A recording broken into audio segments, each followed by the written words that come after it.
सभी का धन्यवाद। और हम आज की शुरुआत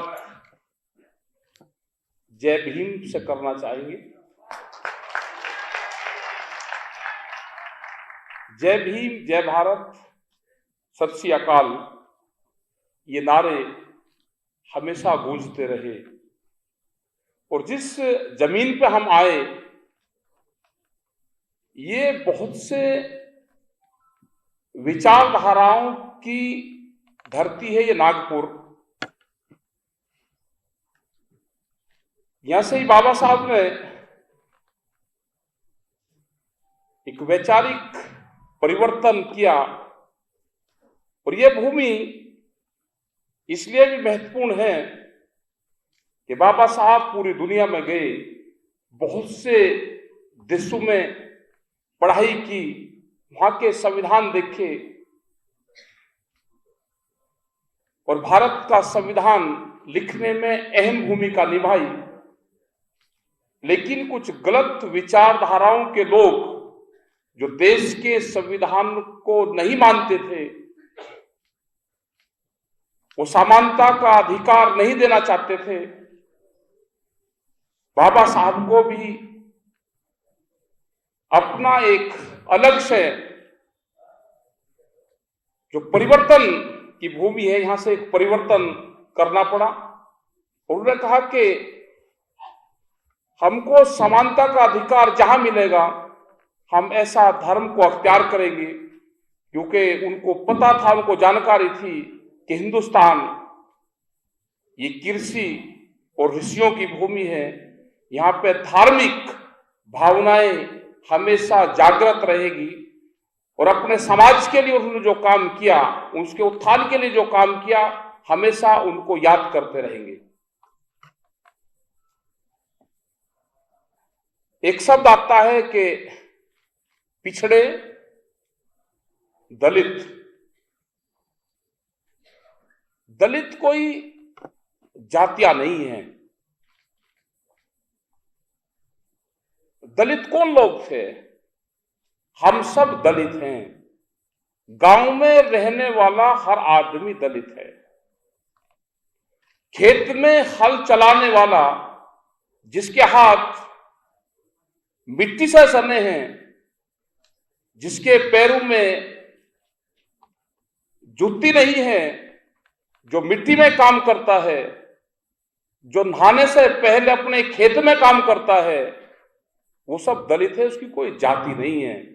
आप जाओ, नागपुर के अंदर हैं, वो कितने भी उच्च जाति का आदमी है, अपने खेत में हल चला के खेत की मिट्टी उसके पैरों में, हाथ में लगी हुई, और वे मल्ले कपड़े पहन के आप जाओ किसी 5 स्टार होटल में, आपको कोई घुसने देगा, आप कितनी भी बड़ी जाति के हो।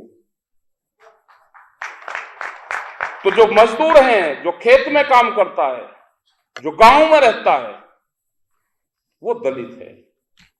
इसकी कोई दूसरी परिभाषा नहीं है। उन्होंने काम किया, एजुकेशन पे काम किया, उन्होंने पढ़ाई पे काम किया और समाज के लिए करा। कोई संविधान बना, कोई दलितों के लिए नहीं बना संविधान। संविधान देश के लिए बना। और जिस तरह की आज की सरकारें हैं, वे उस विचारधारा को मानती ही नहीं। बहुत खतरनाक सरकार आज की आई है। अब जो मौजूदा हालात है, वे देश के ना संविधान को मानते, ना देश के वे कानून को मानते। उनको सत्ता चाहिए, सत्ता, और वो किसी भी कीमत पे अगर आगे तो उसको छोड़ना नहीं चाहते। बहुत लोग हमसे क्वेश्चन करते हैं कि दिल्ली में इतना बड़ा आंदोलन चला और उसके बाद में उत्तर प्रदेश में क्या हुआ? आज भी जो प्रेस के लोग थे, उनका बड़ा क्वेश्चन था। जो भी हमसे मिलने यहां पे आए, तो उसका एक बड़ा क्वेश्चन था ये। लेकिन हालात क्या है? आपकी महाराष्ट्र के अंदर चुनी हुई सरकार थी, आपने सरकार बना के दी, सरकार अपना काम कर रही थी। हम कोई विचारधारक नहीं उसके कि उनके विचारधारक थे, लेकिन जो हुआ वो सब ने देखा। चुनी हुई सरकार को कैसे तोड़ा गया वो सब ने देखा। मध्य प्रदेश के अंदर भी यही हुआ, उत्तर प्रदेश के अंदर भी यही हुआ कि जो लोग 30,000 से जीते हुए लोग थे उनको कहा कि आप जाओ, जो अपनी गिनती पे थे जो वहां पे, कि आप जाओ, ऊपर से आदेश है और ये कहा है कि आज इनको सुरक्षित घर तक पहुंचा दो, आपके और आपके परिवार के लिए ठीक नहीं है। तो कितनी बड़ी दहशत है। क्या तलवारों के बल पे राज करना चाहते हैं ये? 30,000 से जीते हुए कैंडिडेट को गिनती से हटाकर घर भेज दिया और पुलिस की कस्टडी में कि आप पे हमला हो सकता है, और वो लोग छोड़कर चले गए और दूसरे कैंडिडेट को 2,000 वोटों से जिता दिया। हम तो नॉन पॉलिटिकल लोग हैं, हम किसी के साथ नहीं है, नॉन पॉलिटिकल है, लेकिन हम आगाह करते रहे कि जिसको चुनाव लड़ना है, जिसको गिनती पे जाना है, एक विधानसभा पे 100 ट्रैक्टर और 1,000 आदमी अगर आपके पास में होंगे तो गिनती हो जाएगी, नहीं तो हारोगे। और अगर फिर भी ना समझे भाई, हम कोई उनके एडवाइजर तो है नहीं, क्योंकि हमको ये लगता है कि देश में अगर विपक्ष कमजोर होगा, जो पार्लियामेंट और विधानसभाओं में आवाज उठावेगा, तो देश के लिए घातक होगा। और जब जब भी जिस कंट्री में, जिस देश में विपक्ष कमजोर होगा तो वहां पर तानाशाहों का जन्म होगा, और देश में तानाशाहों ने जन्म ले लिया है। हमने देखा उत्तर प्रदेश के अंदर जिन लोगों को उनकी पार्टी के लोगों ने सिंबल दिया कि जाके अपना पर्चा दाखिल कर दो, लास्ट टाइम पे वो पर्चा दाखिल करने डीसी के ऑफिस में नहीं गया, बीजेपी के मुख्यालय में गया और पर्चा वहां दिया कि जिससे कैंडिडेट को दूसरा भी ना भर सके। तो इतनी दहशतगर्दी का माहौल अगर देश में है तो क्या होगा। ये दिल्ली में आंदोलन चला, 13 महीने आंदोलन चला, बहुत लोगों का इसमें योगदान रहा। हमारे संत महापुरुष की हिस्सेदारी, बड़ी हिस्सेदारी उसमें रही। हमारे गुरुद्वारे, जिनका बहुत बड़ा योगदान इस आंदोलन में रहा, जो हमारे बाबे थे, जो लंगर की व्यवस्था करते थे, वे कभी मंच पर भी नहीं बैठते थे। पहले पहले हमने भी सोचा कि इतने लंगर लगे हैं, ये सब लोग मंच पर बैठेंगे, वे कभी मंच पर नहीं आए। उन्होंने कहा कि यही हमारी सेवा है, हम लंगर चलाएंगे, और आखिरी दम तक वे वहां पर रहे। और वे खाली लंगर चलाने वाले नहीं थे। जिस टाइम पे 28 तारीख की रात को उसको हटाना चाहती थी सरकार, जब उसने 7 मोर्चे हटाए और 8वां मोर्चा गाजीपुर वाला था, क्योंकि उससे पहले वे 7 मोर्चे हटा चुके थे। तो जो लंगर चलाने वाले लोग थे, जो बाबा थे, हमने उनको कहा आप यहां से आप जा सकते हो, आप जाओ यहां से, उनको 4 बजे के आसपास। और जो लोग भी यहां से जाना चाहते हो चले जाएं, क्योंकि 7 और 8 बजे के बाद में झगड़े शुरू होंगे। अभी आपके पास में 3, 4, 5 और 6 घंटे हैं। 27 तारीख को भी लोग गए, 28 तारीख को भी लोग गए, और ये लगा कि ये जो सरकारें हैं ये षड्यंत्रकारी है। इस देश का होगा क्या? यहां ना लोकतंत्र की गरिमा है, ना कोर्ट की है, ना कचहरियों की है। जिसके हाथ में सत्ता आ गई, जैसे पहले पढ़ते थे, वो मंजर वहां पे था। बहुत लोग को भेजा और कुल 148 लोग बाद में वहां पर रहे थे। तो जिन महात्माओं को, जिन संतों को जो हमारे बाबा थे वे भी वहां पर मौजूद थे। उन्होंने कहा कि जहां हम 13 महीने रहे, अब घर जाके क्या करेंगे, क्योंकि हमारा था, क्योंकि 1 महीना पहले हमको पता चल गया था कि जब ये आंदोलन हटेगा तो इस आंदोलन में 1000 से 1500 लोग मारे जाएंगे। ये अधिकारियों की रिपोर्ट थी, उन्होंने बताया था हमको, और वो दिन उस दिन आया था। लेकिन वहां पे वो लड़ाई लड़ी गई, सबके सामने लड़ी गई, पूरे देश और पूरी दुनिया ने वो देखी। वो जो मुकाबला हुआ, 148 लोग, 3000 की फोर्स, 1000 लुटेरे और 300 लोग हमला करने वाले, उनके बीच में 148 लोग। और हमने कहा कि ये जो 2 किलोमीटर का क्षेत्र है, शहीदी दिवस हमारा इसी में ही होगा। हम यहीं पे इस कैंपस से बाहर नहीं जाएंगे, ना हम ये मोर्चा छोड़ देंगे, ना हम जाएंगे। ये षड्यंत्रकारी हैं ये लोग। हम करीब 4 लाख से ज्यादा ट्रैक्टर लेकर दिल्ली में गए। वे ट्रैक्टर वे थे जो भारत सरकार ने 10 साल की पाबंदी लगा के उनको बंद कर दिया।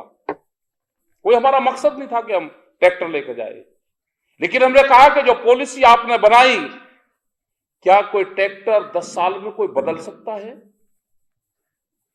10 साल में कुछ नहीं ट्रैक्टर का बिगड़ता। हमने कहा कि दिल्ली की चमचमाती सड़कों पे वो ट्रैक्टर हमारे चलेंगे, और 26 तारीख को हम भी झंडा फहराएंगे। हमारे लोग भी देश की आजादी का जश्न है वो मनाएंगे। और हमको अंदाजा नहीं था, हमको था कि 10-15 हजार 20,000 ट्रैक्टर आ जाएंगे। लेकिन लास्ट तक ये आ कि जब 22, 23 और 24 तारीख होगी, पंजाब और पूरे कई स्टेटों से लोग ट्रकों में भर भर कर ट्रैक्टर, तो हमारी भी वो होगी कि इसमें होगा क्या। और 4 लाख से ज्यादा ट्रैक्टर दिल्ली की सड़कों पर चारों तरफ उन्होंने लगा दी।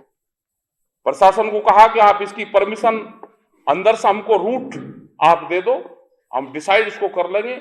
इधर के बोर्ड ट्रैक्टर इधर से निकालते हुए 10, 15, 20, 25 किलोमीटर दिल्ली के अंदर को चले जाएंगे और लोग अपने गांव वापसी चले जाएंगे। लेकिन वे तो षड्यंत्रकारी है, क्योंकि ये जो धरती है यहाँ पे नागपुर में है, ये बैठ के पूरा प्रोग्राम यहाँ पे बनाते हैं। ये विचारधारा यहां से जाती है पूरे प्रेस के लोगों को। पूरे प्रेस के लोगों को क्या उनको बूझना है, वो यहां से जारी होता है, इसी नागपुर की धरती से जारी होता है कि प्रेस के लोगों को क्वेश्चन क्या बूझना है। उन्होंने जो रास्ते हमको दिल्ली में दिए और 25 तारीख की रात तक वो बहकाते रहे, नक्शा बनाते रहे, देते रहे, और बनाकर हमने जब सुबह ही चले तो जोन से रास्ते हमको दिए, उसी रास्ते पे बैरिकेटिंग। मगर भाई ये कर क्या रहे कि ना यहां भी ऐसे चल जाओ तो रॉन्ग साइड से करे। वहां पर महिलाएं पुलिस लगा रखी। महिला पुलिस का मतलब ये है कि इनके साथ में अगर बदतमीजी करें, कहें देखो जी महिलाओं के साथ में कर रहे हैं। और जो दिल्ली जाने के रास्ते थे वे खुले छोड़ रखे, और लाल किले का रास्ता बता रहे, लाल किले पे जाओ, लाल किले पे जाओ। भाई लाल किले पे अगर किसान को जाना होता तो पार्लियामेंट पे जाता। किसानों के साथ में पूरा षड्यंत्र रचा, और फिर वो दिखाएगा कि इसने झंडे का अपमान किया। हम तो 4, 5, 6 लाख झंडे तिरंगे वैसे ही लेकर गए थे। देश, वहां की दिल्ली की जनता फूल से वर्षा कर रही थी। लेकिन ये तो षड्यंत्रकारी थे नहीं कि झंडे में इनको कहे के तिरंगे का वो कर इनको बदनाम करो। क्योंकि तो पहले से ही कह रहे थे कि जी जो सिख समाज के लोग आ रहे हैं ये तो खालिस्तानी है, एक माहौल खराब करने का काम करेगा। और 28 तारीख को पूरा दिन से वही कहना शुरू कर दिया। फिर देखो जी तिरंगा झंडे का अपमान करा, देखो जी अपमान, क्योंकि मीडिया सब इन्हीं का ही है। लेकिन देश की जनता इनकी बात को समझ गई, इनके साथ में कोई नहीं है। आंदोलन का रास्ता लोगों को करना पड़ेगा, आंदोलन छोड़ना नहीं। बगैर आंदोलन के कुछ नहीं होगा।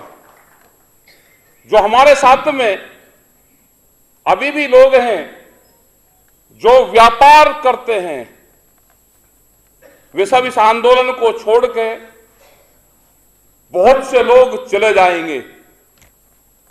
वो उस बीजेपी की विचारधारा से शामिल होकर या तो बीजेपी ज्वाइनिंग कर लेंगे या सरकारी संगठन बनाए किसानों के, उसको ज्वाइनिंग कर लेंगे। जिसको ये लगा कि मैं उसका झंडा नहीं लगा सकता तो सरकारी संगठन बनाए हमने किसानों के, उसमें ज्वाइनिंग कर लेंगे। इनके पास में एक आदमी की लिस्ट है। जो आरएसएस के लोग हैं वे जब भाई जी करके गांव में जाते हैं किसी के भी घर पे और बहुत प्यार से बात करते हैं, उनसे पूछते हैं कि जी आपके भाई कहाँ रह रहे? जी एक नागपुर में रह रहे, उनका 100 एकड़ का फार्म है। अच्छा, बहुत अच्छा जी, नागपुर में हमारा मुख्यालय, उसका नंबर दे दो जी। उसका नंबर लिखेंगे, 100 एकड़ का फार्म जिसका है उसका नाम लिखेंगे और यहाँ पे बता देंगे जी एक वो है आंदोलन में उसका भाई जा रहा था और यहाँ पे उनका 100 एकड़ का फार्म है, जरा उसको देख लेना। हर चीज की रिपोर्टिंग करते हैं। इनसे खतरनाक आज भी नहीं कोई भी। ये देश में अपने यहां पर जो ट्रेनिंग सेंटर है ये यहां पर नकली मुसलमान बना रहे हैं, नकली। ये यहां पर नकली हिंदू बना रहे हैं, ये यहां पर नकली सिख बना दिए। और दरबार साहब की कमेटी जो सबसे धार्मिक गुरुद्वारा हमारा है उसकी कमेटी में शामिल करवा दिए नकली सिख बना के। यहां से ट्रेनिंग देके उनको भेज दिया, वे नकली सिख बनाए और हमारे संस्थाओं के खिलाफ, सिखिज्म के खिलाफ नकली किताब छापकर कोर्सों में शामिल करवा दी। इनका मकसद है कि आने वाले 50-100 साल में हम पूरे देश का जो इतिहास है उसको बदल देंगे। और नहीं इनका मकसद है इस देश की विचारधाराओं को बदलना। ये उसमें लगे हुए हैं। और जो यहां पे हमने कुछ लोगों से बात करी, उन्होंने ट्रेनिंग ले रखी यहां की। हमको पता चला कि एक परिवार है उसने ट्रेनिंग ले ली। हम उसके घर गए, हमने देख लिया कि यही लड़का है। उनके 3 लड़के थे तो एक संगी हो गया। हमने कहा भाई अगर वो चाय लेकर, हमने कहा अगर तूने 8 दिन की ट्रेनिंग ली तो हमारे कहने से वापसी आ जाएगा। उसने कहा जी मैं तो 2 ले रखी है, 28 दिन की। मगर बहुत बात बताएगा, आएगा ही नहीं वापसी। तो लोगों की विचारधाराओं को चेंज करते हैं। इनको ना गांव से मतलब है, ना खेती से मतलब है, ना किसानी से मतलब है, ना दुकानदार से मतलब है, ना व्यापार से मतलब है। इनका मकसद है इस देश की जमीन से। इन्होंने कहा है कि 40% लोगों को खेती से हटाना पड़ेगा। अब होगा क्या इनकी पॉलिसी है उस पर चर्चा कर लेते हैं। अगर पूरी दुनिया के 2 हिस्से कर दें, एक चाइना रीजन में आएगा और एक यूएसए और अमेरिका रीजन में आएगा, तो चाइना से कंपटीशन के लिए एक देश चाहिए जिसकी जनसंख्या ठीक हो, वहां पर सस्ती लेबर मिले, तो हिंदुस्तान चुना गया। और लेबर सस्ती जब मिलेगी जब एग्रीकल्चर से हटेगी। तो ये बहुत बयान देते हैं कि एग्रीकल्चर से लोगों को हटाना पड़ेगा। मकसद समझ लेना क्या है। कृषि से लोग हटेंगे तो सस्ती लेबर होगी, उसी के साथ में उन्होंने लेबर एक्ट में संशोधन किए। एग्रीकल्चर से हटाने के लिए 3 कानून लेकर आए। बिजली अमेंडमेंट बिल 7 लेकर आए, सीड बिल लेकर आ रहे हैं, बहुत से कानूनों में संशोधन कर रहे हैं, जेनेटिकली मॉडिफाइड सीड लेकर आ रहे हैं। इनका यह है कि ये जमीन इनसे छीने और बड़ी बड़ी मल्टीनेशनल कंपनियों के हाथों में जमीन जाए, कॉन्ट्रैक्ट फार्मिंग के माध्यम से जाए, बड़े फार्म यहां पे हो, और जब बड़े फार्म हो जाएंगे तो खेती खुद नहीं करेंगे, कॉन्ट्रैक्ट फार्मिंग के माध्यम से हम खेती करवाएंगे। उनका मकसद हिंदुस्तान में खेती करना नहीं है। उनका मकसद है हिंदुस्तान में 30 से 50 साल में ये कॉन्ट्रैक्ट फार्मिंग के जरिए इस तरह के सीड और पेस्टिसाइड लेकर आएंगे कि हिंदुस्तान में 1 भी किलो अनाज पैदा ना हो। ऐसा नहीं कि इनकी 5 साल सत्ता आ गई और इनकी पॉलिसी फेल हो रही है। ये इनकी पॉलिसी बहुत खतरनाक है। इनकी पॉलिसी है कि हिंदुस्तान में अनाज पैदा ना हो, जनसंख्या बहुत है तो बाहर की कंपनियों को 2 चीज मिलेगी, यहां पे सस्ती लेबर मिलेगी, बड़ी इंडस्ट्रीज लगेगी, उसके लिए सस्ती लेबर चाहिए जो 7-8 हजार 10 हजार रुपए में काम करेगी,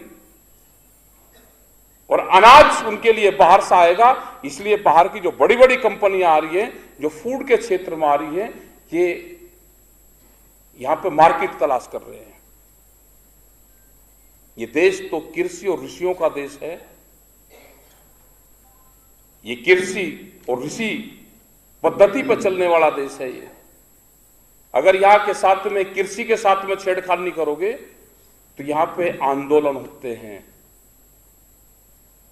यहां पे ऋषि पद्धति के साथ में छेड़खानी करोगे तो भी यहां पे आंदोलन होते हैं। और देश ये आंदोलन से बचेगा, पॉलिटिकल पार्टियों से देश नहीं बचना। पॉलिटिकल पार्टी को तो अपनी जान बचानी भारी हो रही, वो देश को कहां बचाएंगे। और इस देश को जैसे आजादी में के टाइम पे 90 वर्ष देश में संघर्ष हुए, 90 वर्ष बाद में आजादी मिली, तो अभी भी ये जो किसानों की आजादी है, गांव की आजादी है, गरीब की आजादी है, मजदूर आदिवासी, इसकी जो आजादी है, इसके लिए संघर्ष करना पड़ेगा। आप लोग अपना तैयार रहें। जैसे ये क्षेत्र विदर्भ के क्षेत्र में हम आए, सबसे ज्यादा आत्महत्याएं यहां पर हो रही।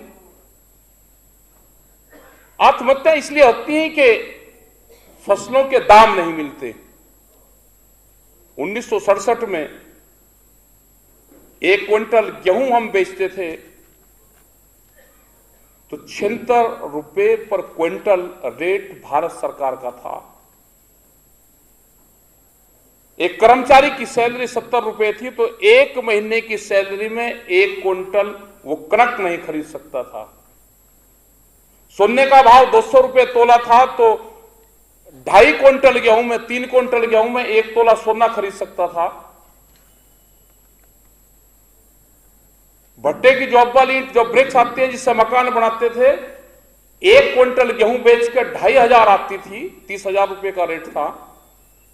तो उस टाइम पे एग्रीकल्चर में जो उत्पादन होता था उसकी कीमतें थी, मार्केट नीचे था और फसलों के रेट ऊपर थे। धीरे धीरे व्यवस्था बदली, आज गेहूं का रेट 2,000 रुपए, सरकार का रेट है 2,100 रुपए, बिकता 1,400 और 1,500 रुपया में है। धान का 2,000 रुपए के करीब है। बिहार में पूरा मंडी सेक्टर खत्म करा, पूरा पूर्वांचल जहां पे धान का उत्पादन होता है, पूरा उड़ीसा, इसमें 800 से 1,200 रुपए क्विंटल का रेट है। एमएसपी से आधे रेट पे बिकता है। आज हम कह रहे कि हमको एमएसपी गारंटी कानून दे दो। हमने तो कानून मांगा है। कोई भी बातचीत करने पे एमएसपी पे तैयार नहीं है। हमने ये नहीं कहा कि सरकार उसकी पूरी खरीद करेगी। हमने कहा कि आप कानून बनाओ, उसमें प्रावधान बना करो, उसमें क्लॉजेस डाल लो कि जिसको भी खाद्यान्न सामान पे व्यापार करना है वो भारत सरकार के जो रेट है उसके कम पे खरीद नहीं करेगा। किसी व्यापारी को अगर खरीदने में नुकसान है तो क्यों खरीद रहे हो, मत खरीद रहे। जब उसको लाभ होगा जब खरीद लेगा। लेकिन ये अपने व्यापारियों को फायदा देना चाहते हैं। पूरे जो एफसीआई के गोदाम है वो सब अडानी को दे दिए। जितना देश का कारोबार है सब अडानी को दे रहे। ये चाहते हैं कि जैसे ब्राजील के अंदर 280 आदमी के पास में वहां की 80% जमीन है, ऐसे ही 5-10 लोगों के पास में यहां की पूरी प्रॉपर्टी, पूरा कारोबार, पूरे उद्योग धंधे उन्हीं के पास में चले जाएं। और जो हमारे छोटे छोटे उद्योगपति हैं उनको उन्हीं से लेना पड़े। वे सिर्फ इतना रहें कि वे जिंदा रहें, ये उनके भी हथियासी नहीं है। वे सिर्फ जिंदा रहें, काम करें, दाल रोटी चलती रहे। खेती भी इन्हीं के पास में जाएगी, इंडस्ट्रीज भी इन्हीं के पास में जाएगी, रोड बन रही है, वे हाईवे के ठेके भी इन्हीं के पास में जाएंगे। बहुत बुरी स्थिति देश की हो रही। इसमें सभी लोगों को तैयारी के साथ में आंदोलन का रास्ता चुनना पड़ेगा। आंदोलन जैसे दिल्ली में चला, वो एक जगह का आंदोलन नहीं था, वो हिंदुस्तान की विचारधारा से जुड़ा हुआ आंदोलन था। वर्धा में जैसे बताया कि वर्धा में इतने दिन आंदोलन चला, हमको जानकारी उसकी थी। इसी तरह के बहुत आंदोलन उस टाइम पे देश के अलग अलग हिस्सों में चले हुए थे। वो दिल्ली के आसपास करीब 500 किलोमीटर के क्षेत्र में बहुत आंदोलन थे। कर्नाटक हम गए तो वहां पे लोगों ने बताया कि हम यहां पे आंदोलन कर रहे थे, और जब भी संयुक्त मोर्चे की कॉल होती थी तो उस कॉल को सब लोग फॉलो करते थे। तो आने वाले टाइम पे भी ये वैचारिक क्रांति होगी। विचार से जुड़ी हुई जो क्रांति होती है वो दुनिया में परिवर्तन लाती है।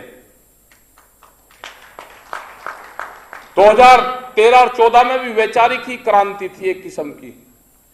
आप छोटे से बच्चे से पूछते थे जी, क्योंकि टीवी पर उस पर इतना प्रचार सरकार ने अपना किया कि किसी से भी पूछ लो,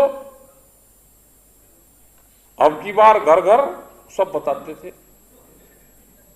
लेकिन अब पूछ लो इस आंदोलन से, क्योंकि बड़े मीडिया ने हमारा साथ नहीं दिया, वे तो उनके चले गए, जा लिया उनके, वहां पे खरीद दिए सब उन्होंने।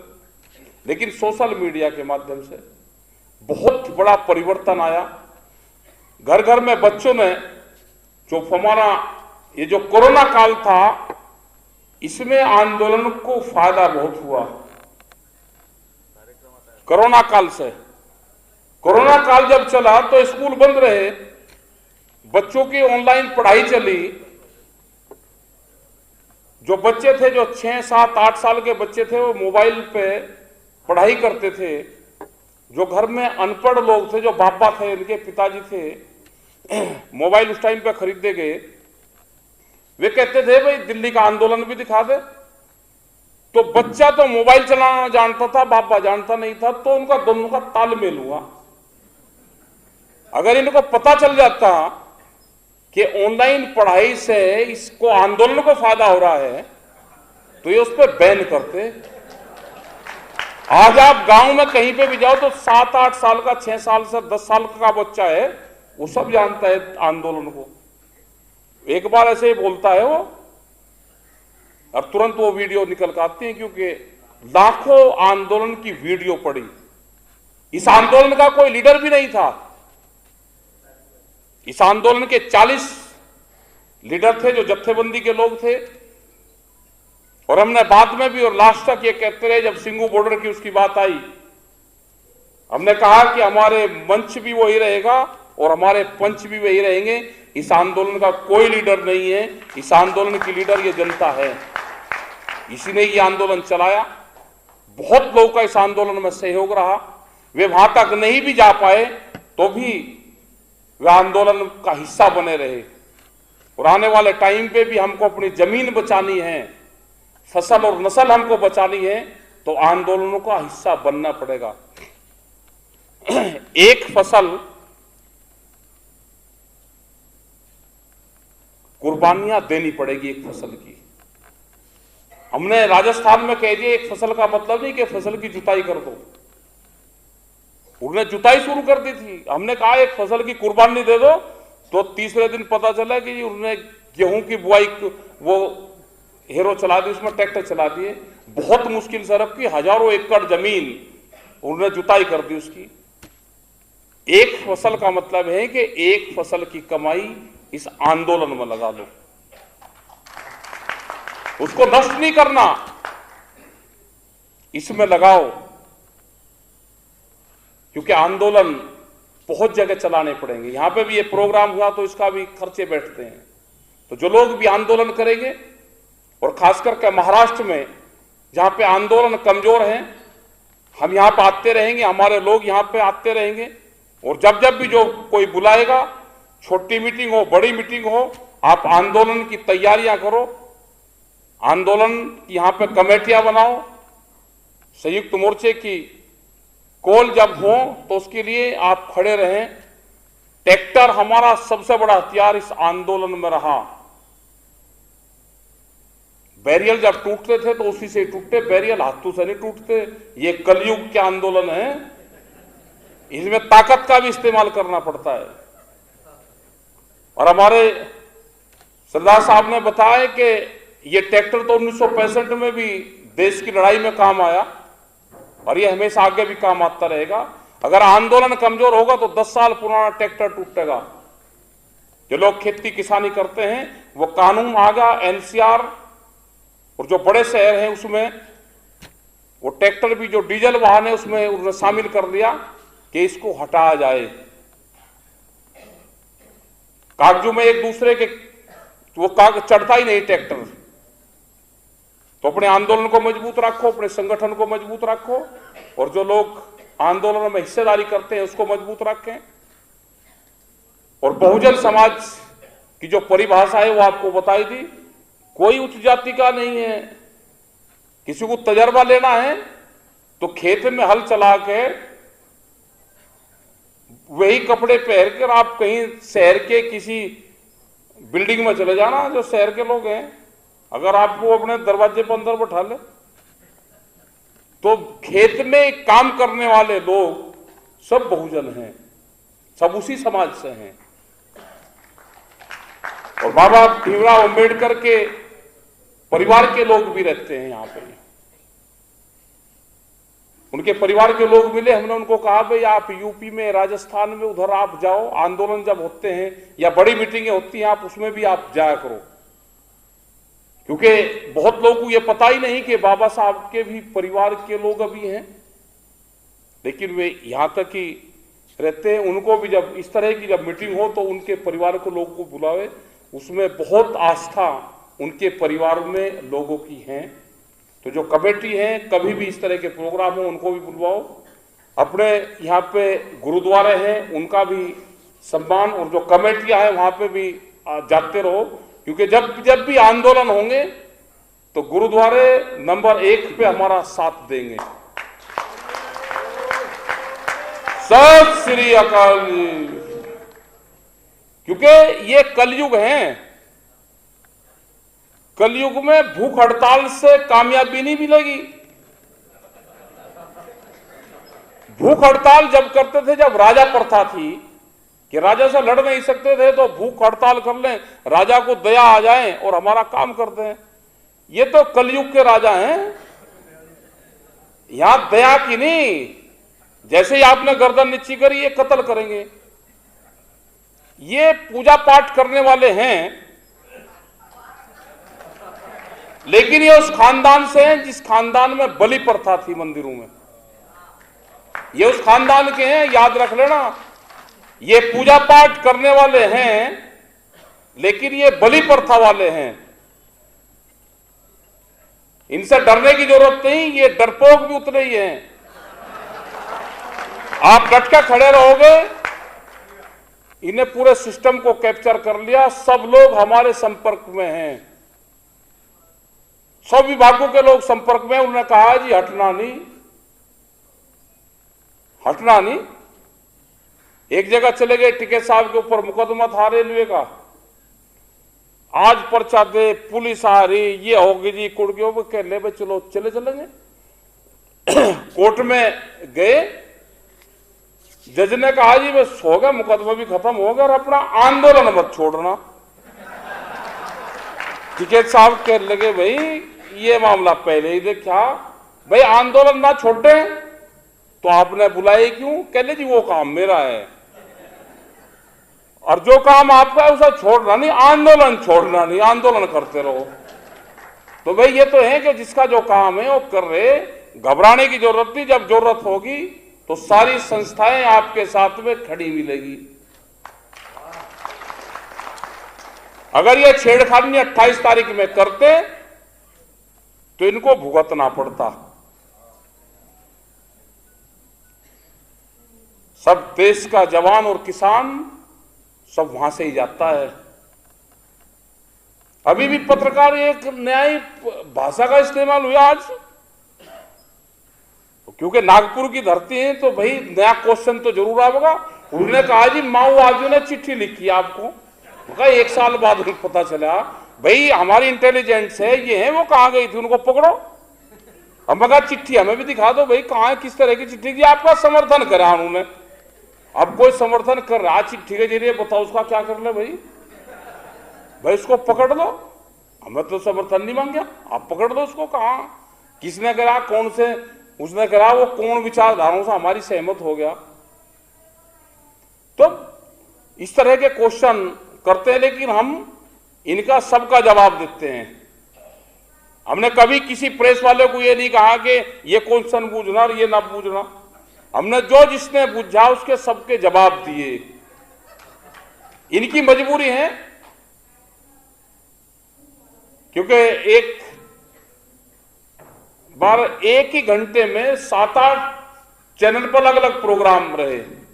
उन्हें एक क्वेश्चन, वही क्वेश्चन सबने पूछा, मगर भाई मरज क्या है, ये 5 क्वेश्चन पूछ रहे और ये भी पूछ रहे, ये लिखत पढ़त में कहीं से आ जरूर रहे। कह रहे सब हेड ऑफिस आ रहे, तो हेड ऑफिस का मतलब है नागपुर।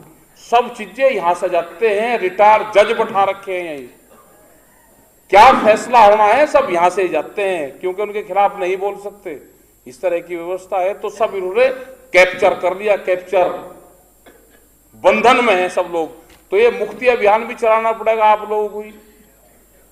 तो आपका धन्यवाद है सभी लोगों का। और जो आंदोलन यहाँ पे चल रहे, बिजली वालों का आंदोलन चल रहा है, बिजली प्राइवेट हो रही, तो उसका भी हम समर्थन करते हैं। बिजली के कर्मचारी सब हमारे साथ में हैं और हम उनका हमेशा, उत्तर प्रदेश में उनके खिलाफ आंदोलन करते हैं हम, लेकिन जब बिजली प्राइवेट की बात आती है तो हम उनका समर्थन करते हैं। दूसरा, जो भी छोटे राज्य की जो डिमांड है, विदर्भ की जो डिमांड है, यह होनी चाहिए, अलग से इसका बजट हो, छोटा स्टेट बने। और जो एक डिमांड जो कर रहे हैं ठीक है, और ये बहुत पुरानी डिमांड यहां की है, उसको भी आप आगे लेके उसको चलें। और यहाँ के किसान आत्महत्या ना करें, यहाँ के किसान संगठित हो, आंदोलन करें, जैसे उत्तर प्रदेश और इन स्टेटों में है। क्योंकि वहां पे आंदोलन मजबूत है तो किसी किसान पे कर्जा है तो उसकी जमीन नीलाम नहीं हो सकती, क्योंकि सब लोग वहां चले जाते हैं और अधिकारी को टाइट करते हैं, किसी की जमीन नीलाम नहीं होगी। तो कोई जमीन नीलाम नहीं होती, अगर होती है तो हम वहां पर जाते हैं, पूरी कैंसिल होगी और उस जमीन पे कब्जा नहीं देते। 93 में एक जमीन नीलाम हुई थी, आज तक उस जमीन पे बोर्ड गार्ड रखा है और वह 6 बार जमीन आगे बिक गई, लेकिन कब्जा उसी किसान का है। तो आप लोग संगठित रहे, आंदोलनरत रहे। हमारे मंचों पर 2 चीजों पर बैन रहता है, एक तो जातियों पे कटाक्ष नहीं करते, किसी के पक्ष और कटाक्ष की बात नहीं करते। दूसरा, पॉलिटिशियन पे किसी का समर्थन और वो नहीं करते। 2 चीजों पे हमेशा बैन रखते हैं, लेकिन आगाह करते रहते हैं कि पॉलिटिक्स में हो क्या रहा। हमारे भी लोग हैं यहाँ पे, इसी में यही कैंप में, जैसे उन्होंने अपने लोग घुसा रखे हैं, ऐसे ही हमने भी घुसा रखे अपने, हमारे भी पक्के हैं। तो आपका धन्यवाद। और ये एमएसपी की लड़ाई, स्वामीनाथन कमेटी की जो लड़ाई है, वो देश भर में जारी रहेगी। मजदूरों का हक उसका मिल है, ये किसान, मजदूर, आदिवासी का जो संघर्ष है ये जारी रहेगा। और सबसे मजबूत अगर आज का संगठन देखना हो तो आदिवासियों का संगठन देखो। नेतरहाट में, झारखंड में हम गए, उनका जमीन का एक आंदोलन चल रहा, मिलिट्री से चल रहा है उनका आंदोलन। मिलिट्री की गाड़ियों के आगे लेट जाएंगे, उनका अगर लाठियां चलेगी, गाड़ी की टक्कर लगेगी, जिसके चोट लग जाएगी वो पीछे हट जाएगा, दूसरे लोग सामने आ जाएंगे, कोई हाथ नहीं उठाते। और 8-8 और 10-10 दिन जंगलों में लोग रहते हैं, उनके बीच में हम रहे। तो अगर सबसे बढ़िया आंदोलन अगर चल रहा है तो आदिवासियों का आंदोलन है। तो हम पूरा समर्थन हमारा उनके साथ में भी है और यहाँ के साथ में भी है। यहाँ की पूरी जो कमेटी है उसका बार बार धन्यवाद करते हैं कि बुलाए और सभी लोगों को बुलवाए, उनका धन्यवाद हम करते हैं। जय हिंद, जय भारत, जय महाराष्ट्र।